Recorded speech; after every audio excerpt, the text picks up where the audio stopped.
Free of কষ্টে কৰাই আছোঁ। আমি এবাৰ 4টা ইনষ্টিটিউট অৰ্গেনাইজেশ্যন লগ লাগি কৰাই আছোঁ। আমাৰ মাৰোৱাৰী যুৱ মঞ্চ প্ৰগতি শাখা, কশ্যপ জিমনাজিয়ান য়োগা স্পৰ্টছ কমিটি, মাৰোৱাৰী সন্মিলন শিৱসাগৰ ব্ৰাঞ্চ আৰু আপোনাৰ Marwari panchayat public charitable trust.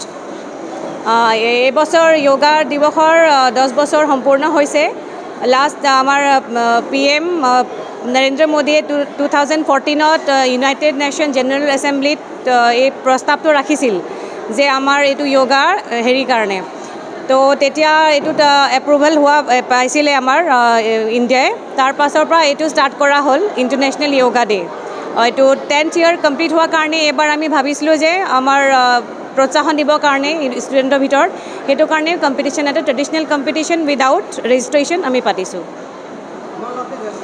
हाँ, मोर देन 55।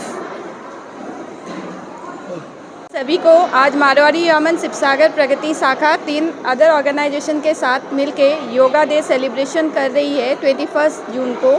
हमारा मोटो है योगा को और भी ज़्यादा प्रमोट करना, क्योंकि हमारे PM भी 10 साल पहले ये रखे थे नींव कि हमें योगा को प्रमोट करना है, और आज उसी दिशा में युवा मंच आगे बढ़ रहा है। और प्रगति की कन्वेनर अंशु जी का बहुत बड़ा इसमें रोल है कि उन्होंने इस तरह से कौस्तभ जी से बात करके एक योगा को प्लान किया, और इतने अच्छे नंबर पे हमारे पास पार्टिसिपेंट हैं। मोर देन 55 पार्टिसिपेंट्स हैं हमारे पास, और उनके आज आप देख सकते हो अभिभावक भी हमारे साथ जुड़े हुए हैं।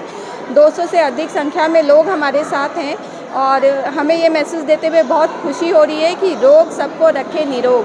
तो आइए हम सब योगा को प्रमोट करते हुए अपने शरीर को और